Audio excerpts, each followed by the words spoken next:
So in this video, magsasagot tayo ng mga problems about sa unbalanced delta connected loads. So syempre, hindi naman lahat ng loads ay connected in delta. Pero ito kasi yung pinakamadaling way kapag magsasolve tayo ng unbalanced load. Hanggat maaari, yung mga loads natin, kung pwede, i-convert muna natin sa delta connection. So ito yung mga important notes na dapat natin tandaan. Una, yung phase voltages na gagamitin natin sa solution natin equal lang din naman sa line voltage. Kasi 'di ba delta connection tayo. Kapag delta connection, yung line voltage equal sa phase voltage. And yung tatlong phase voltages na gagamitin natin, since three-phase ito, delta connection, ay 120 degrees apart. So mamaya sa solution natin, yung mga voltages, yung mga phase voltages na gagamitin natin ay magkakahiwalay ng 120 degrees. Next, number 2, para mas maintindihan natin yung solution, i-drawing natin yung connection, yung delta connection, and then ile-label natin kung nasaan ba si phase voltage AB, phase voltage BC, CA, ganun din naman yung mga phase currents, yung phase current AB, phase current BC, and then CA. And then sa system natin, meron dyan mga line currents. Andyan yung line current A, B, and C. And mahalaga dito, alam natin kung ano yung direction ng mga current na ilalagay natin. And then number 3, para makapag-proceed tayo sa solution, para makakuha tayo ng mga values, gagamitin nga natin yung drawing natin sa number 2, and we will be getting the summation of currents entering and leaving a certain node. So sa drawing natin, sa delta connection natin, pipili tayo ng mga nodes doon, and then titignan natin kung ano-ano nga bang mga current yung nag-e-enter tsaka nagli-leave sa node na yon. And then for number 4, mahalaga din na alam natin kung ano nga ba yung sequence or yung phase sequence na ginagamit natin. Kung positive ba siya or negative. Para malaman natin kung sino sa mga phase voltages natin yung may angle na 120 o kaya negative 240, ganun. Kung sino sa mga phase voltages natin yung nauuna, nahuhuli o kaya yung pumapangalawa. Tingnan natin, let us try answering problems. So meron tayong 2 problems dito. So problem number 1, a 3-phase 3-wire 240 volt CVA system supplies a delta connected load in which ZAB is 25 angle 90, ZBC is 15 angle 30, and ZCA is 20 ohms. So find the line currents. Ang gagawin lang natin sa problem number 1, alamin natin ano nga ba yung tatlong line currents. Line current IA, IB, and IC. So ano na nga ba yung first step? So alam natin that sabi sa note number 1, yung phase voltage equal siya sa line voltage. So gawin na muna natin yung number 2. So i-drawing natin yung system, delta connection. So ito yung line A. And then siguro unahin na lang natin yung delta, yung pinaka-triangle natin. So ito. So ito yung magiging node A natin na nanggaling kay line A. So ito. This will be node B na nanggaling naman kay line B. And this is node C na nanggaling kay line C.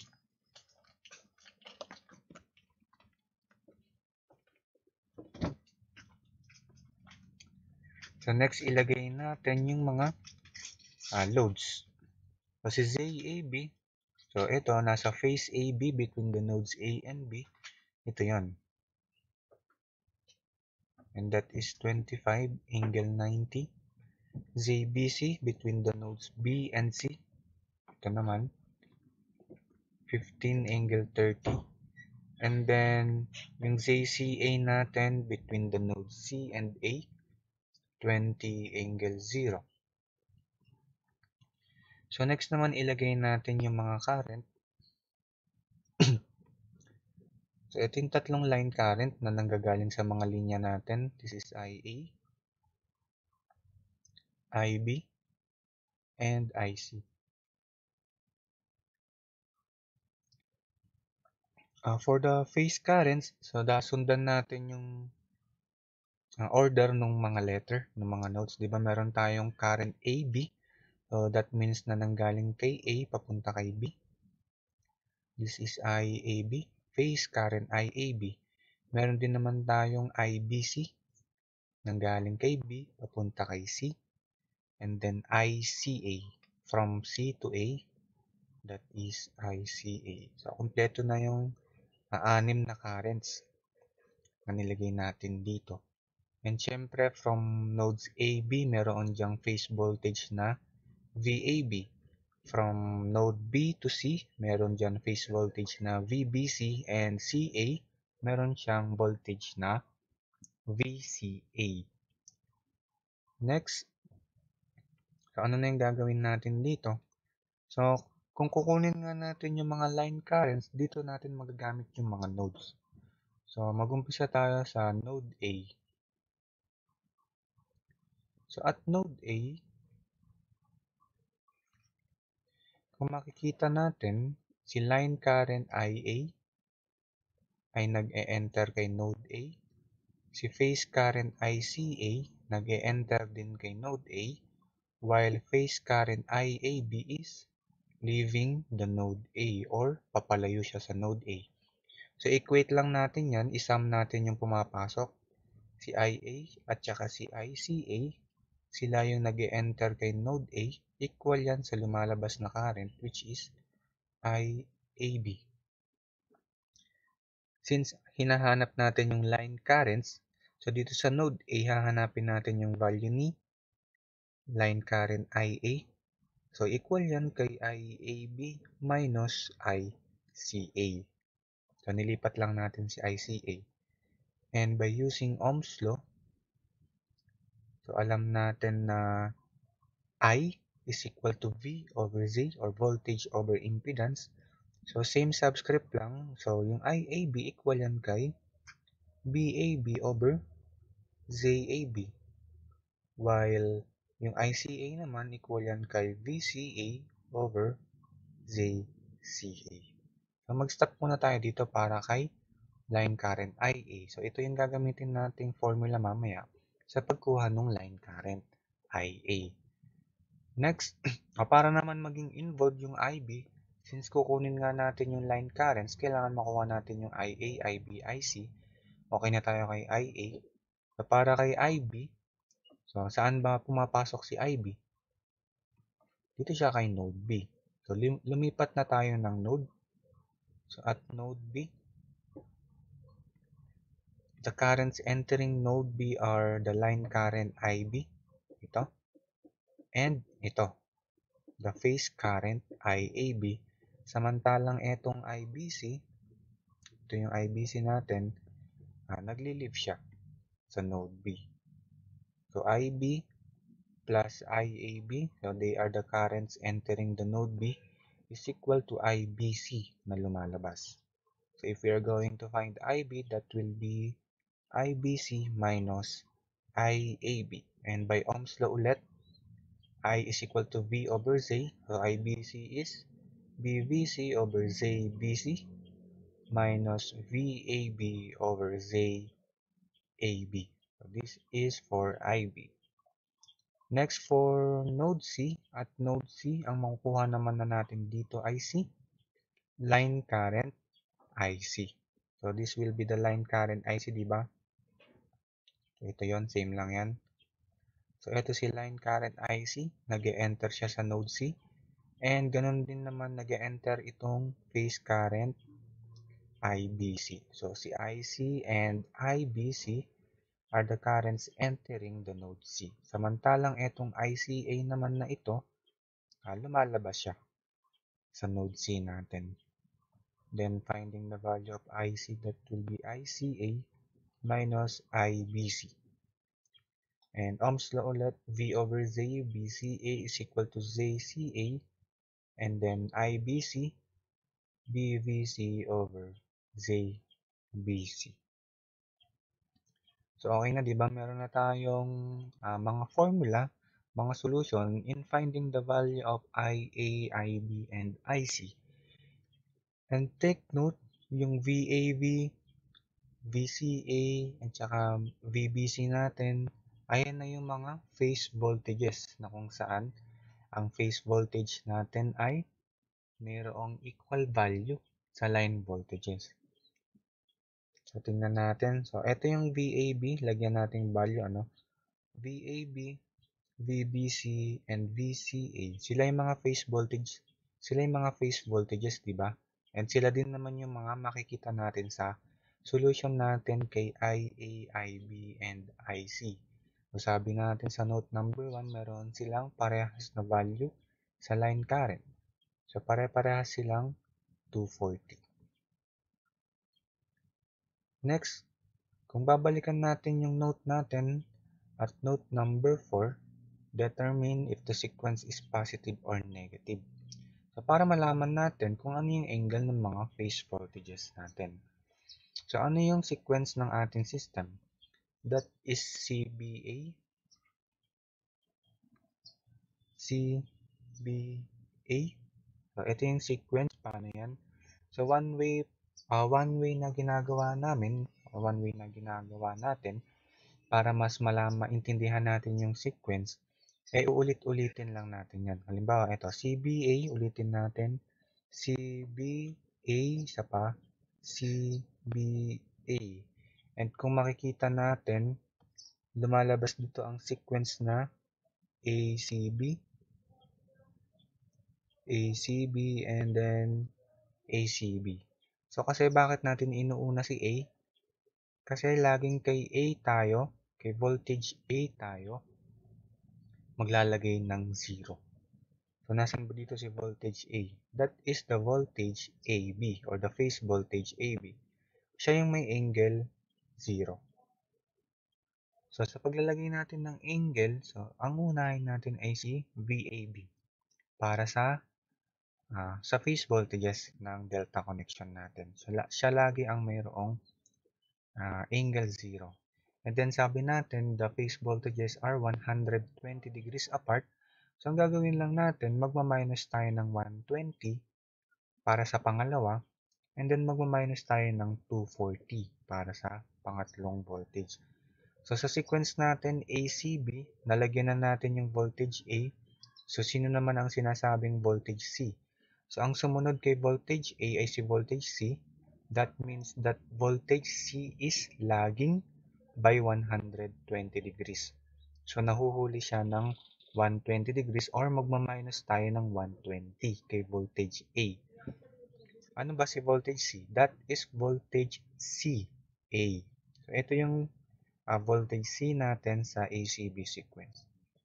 So, si voltage CA, si VCA ang sumunod kay VAB, and since si VAB ay mayroong angle 0, VCA is lagging, negative, or magma-minus tayo kapag lagging by 120 degrees sa pinakaunang voltage or yung VA natin. Next, ang magiging kahuli-huli ang voltage naman, siya naman na yung pagmaminusan natin ng 240. That means that VBC ay nahuhuli or lagging by 240 degrees kay VAB sa nauna or dito sa 0. Kasi 'di ba, si VAB ay 0, sumunod sa kanya si VCA, kaya negative 120 si VCA. And dahil kahuli-huli yan si VBC, so yung negative 120 ni VCA, maminusan pa natin ng 120.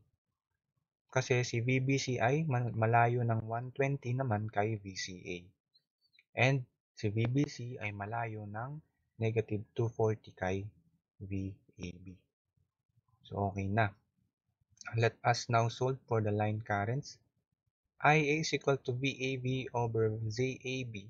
So, ang VAB natin ay 240 angle 0 over ZAB. Pwede tayong tumingin sa drawing, pwede na rin tumingin dito sa problem. So, si ZAB ay 25 angle 90.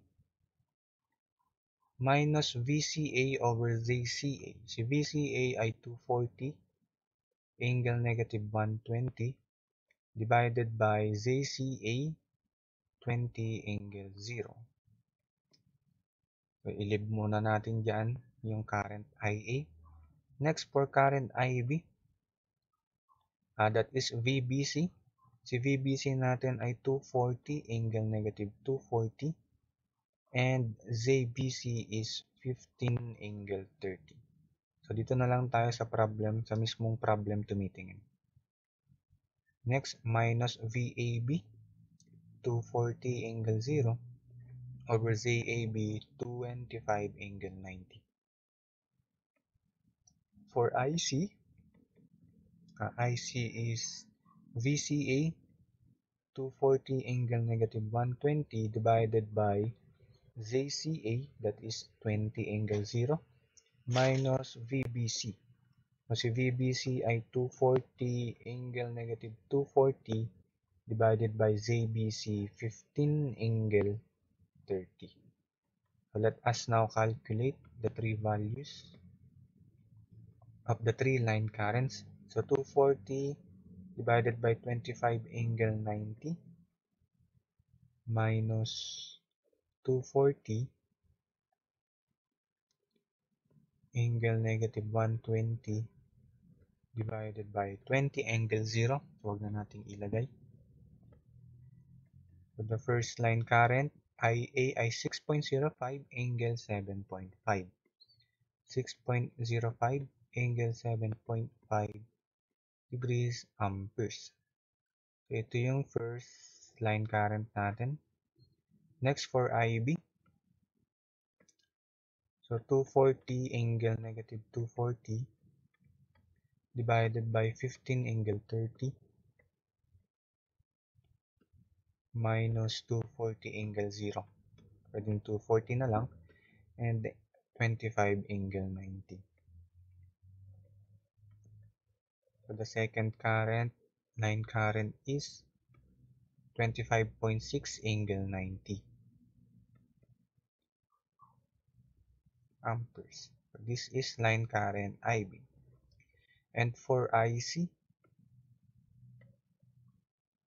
240 angle negative 120 divided by 20 angle 0 minus 240 angle negative 240 divided by 15 angle 30. And that is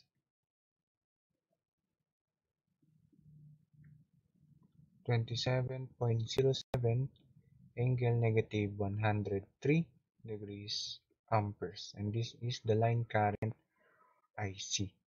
And ayan, nasagot na natin yung question number 1. Finding the line currents IA, IB, and IC. Let us now proceed to problem number 2. So, for the unbalanced delta connected load of figure 19.76, so ito yung figure natin, find the phase currents, the line currents, and the total power consumed by the load when phase sequence is ABC. So, kinukuha natin yung phase currents and line currents. So, since ito naman na yung delta connected load natin, so i-label na lang natin kung nasaan nga ba yung mga currents. So, this is line A. Therefore, this is the line current IA. Ito naman ay line C.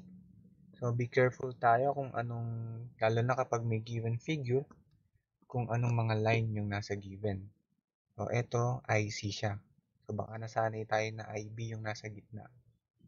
And yung nasa ilalim naman is the line B.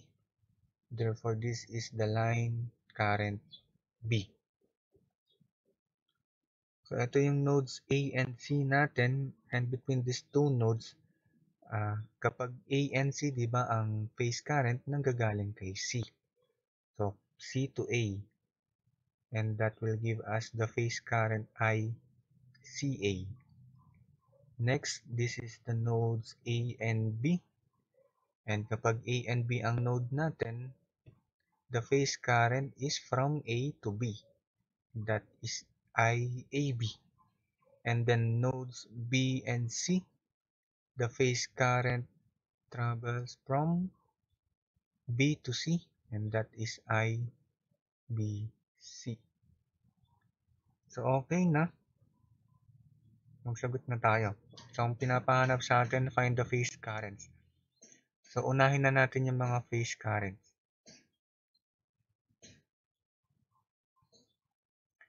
So, yung mga phase current natin, that is IAB. So, using Ohm's law ulit, that will be VAV over ZAB. And then IBC, that is VBC over ZBC. Next, ICA, that is VCA over ZCA. So, yung tatlong to, pwede na natin lagyan ng values, di ba? And, bago tayo maglagay ng angle, kailangan alam natin kung ano yung sequence. The sequence is ABC. So, at ABC sequence, so malinaw naman na dyan, since nauna naman na si A, this is voltage A, followed by voltage B, and then followed by voltage C. Kaya yung mga phase voltages natin, VAB, VBC, at saka VCA, ito yung magiging value nila. The line voltage is given 100. 100 silang tatlo. And yung paglalagay nga natin ng angle, isi-zero natin kung walang given. Ang magiging reference natin palagi ay yung VAB. So, kaya magiging 0 siya. O depende na lang kung may binigay na angle. So, lagi tayong magre-reference sa VAB. So, 0 yon kasi walang binigay. And then from VAB na 0 degree, kasi ganito yan, di ba? From VAB na 0 degree, sinundan siya ni voltage B. Kaya si VBC ang sumunod kay VAB, which is lagging, kaya 0 minus 120. So, ganito talaga yung pinaka-solution sa angle natin. Para kung sakaling yung VAB ay mayroong angle, let's say 30, so magiging 30 minus 120. And then yung VCA naman ay 30 minus 240. Pero 0 tayo. 0 kasi yung VAB, walang binigay. And next, ang kahuli-huli ang voltage sa sequence natin ay yung voltage C. Siya yung naglalag ng 240 from the reference voltage natin na VAB. So, kung lalagyan na ulit natin ng values itong solution natin, VAB will be 100 angle 0, while ZAB, so be careful tayo dito tayo sa diagram, siya yung load na nasa gitna ni nodes A and B. And that is 6 ohms, the resistor, and inductive unload, kaya plus J8. Samantala, VBC, that is 100 angle 0 minus 120 or negative 120. And yung ZBC natin, ayan yung Z or impedance between the nodes B and C, and that is the resistor 8 ohms, inductive reactance, kaya plus J 6 ohms. Kahuli-huli yan, VCA 100 angle negative 240, and ZCA is 4, ito, the resistance 4, and a capacitive reactance, kaya negative J3. And sige, pakita na natin kung kanina ACB ang sequence, di ba? ACB ang sequence, ACB. Si VCA ang nag-negative 120. Kasi siya yung sumunod kay VAB. Pero dito ang sequence natin ay ABC, sumunod si voltage B kay A, kaya si VBC ang mayroong negative 120. Kasi siya ang pangalawa. So let us now compute for these three phase currents. So the phase current IAB is 100 angle 0 over 6 plus J8. And this is the answer. 6 minus J8, and store natin siya kay A. So 6 minus J8. 6 minus J8, store natin kay A. Kasi mamaya, gagamitin natin yan sa pagkuha ng line currents. So, para hindi na tayo mahirapan sa pagpipindot sa calculator. Next, the phase current BC, that is 100, angle negative 120 over 8 plus J6. And that is negative 9.19 minus J3.93. So, negative 9.19 minus J3.93. So, amperes. And ito naman, store natin kay B. So, shift store B. Next, for the third phase current, 100 angle negative 240 divided by 4 minus 3I or J3. And that is negative 18.39 plus 7.86. Negative 18.39 plus J 7.86 amperes. Tama ba? So, store natin siya kay C. So, shift store to C. Next, meron na tayong answer. For line currents, dito naman tayo sa line currents. So, at node A ulit tayo. At node A, the currents entering are the current IA, the phase current ICA, and lumalabas si IAB. Therefore, IA is equal to IAB minus ICA. And from our calculator, si IAB, in-store natin kay A. Si ICA naman ay in-store natin kay C. And that will be A minus C. So, kaya in-store natin sila kay A and C para mabilis tayo sa pagkuha ng line currents. So, the line current IA is, lagyan na lang natin angle, shift 2, 3. And that is 29.09 angle negative 33.03. 29.09 angle negative 33.03 amperes. Next, at node B, ito, the line current IB is entering and also the line current IAB pumapasok din. And the phase current IAB. And si phase current IBC, siya naman yung lumalabas kay node B.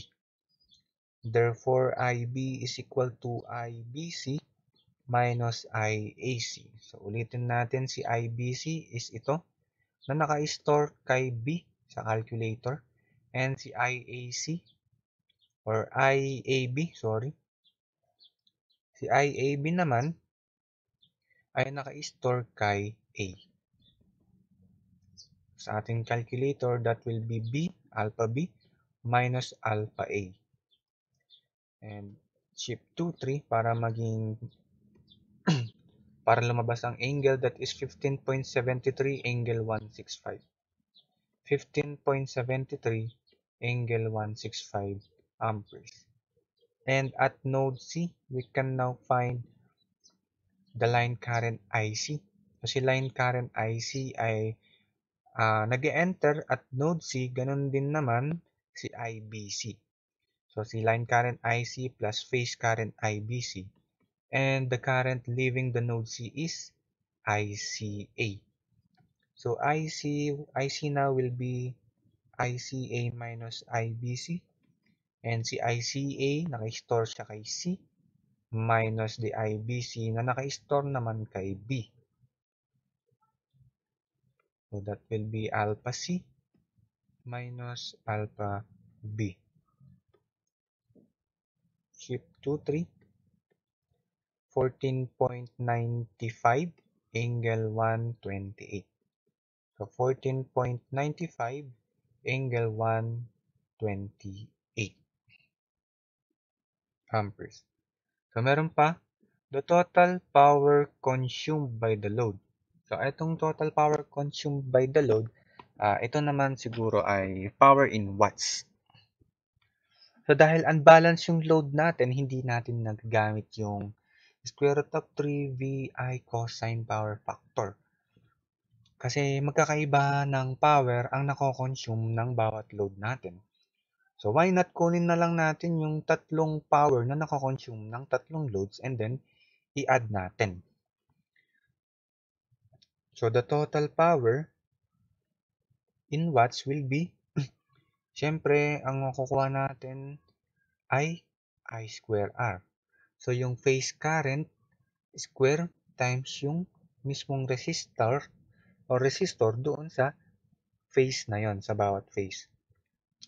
So let's say na IAB square RAB square, RAB. 'Di ba I square R? Kasi 'di ba power in watts ang kukunin natin. So plus sa pangalawang phase naman natin, yung phase BC, IBC square RBC plus sa pangatlong phase natin, yung phase CA, ICA square times RCA. So ano-ano nga ba yung mga value nung RAB, RBC, and RCA? So tingin lang ulit tayo sa mga impedances natin sa bawat phase. So yung mga real number ay yung mga resistance, di ba? So para kay RAB, this is yung 6. So ito, yung real number kay ZAB natin, that is 6. Next, si RBC naman, the real number kay ZBC, and that is 8. Samantalang si RCA naman, the real number kay ZCA, and that is 4. So para makuha natin yung total power, so IAB, this is 6 minus J8. Si IBC ito, and si ICA naman ay ito. Di ba may mga angle sila? Sa pagkuha ng power natin using I square R, magnitude lang yung ginagamit natin. Kaya kung gagawin natin yung solution, so para sa power number 1, sa phase AB natin, that is IAB square, di ba? So gawin natin yung magnitude ni 6 minus 8I or J8. So this is the magnitude of the current IAB, di ba? Square. Or pwede rin naman mag-shift to 3 kayo, lalabas na dun yung magnitude. And RAB is 6. Sige, ito na lang muna. And that is 600. Plus, dito naman tayo kay IB square, IBC. So, yung IBC natin ay negative 9.19 minus J.93. So, may angle pa rin yan. Magnitude lang yung kailangan natin. Kaya, ito, shift abs. And then, negative 9.19 minus 3.93I. And then, I square. And then, yung resistance, nakapartner niya ay 8. And the value of this is 799 or approximately 800. So, i-approximate na natin as 800. And then, para sa pangatlong power, that is ICA square. So, kunin natin yung magnitude ni ICA. And that is the absolute of negative 18.39 plus J 7.86 square times the resistor, which is 4. And this is approximately 1,600. So 1,600. Therefore, the total power consumed by the load ay 600 plus 800, that is 1,400 plus 16, 3,000 watts.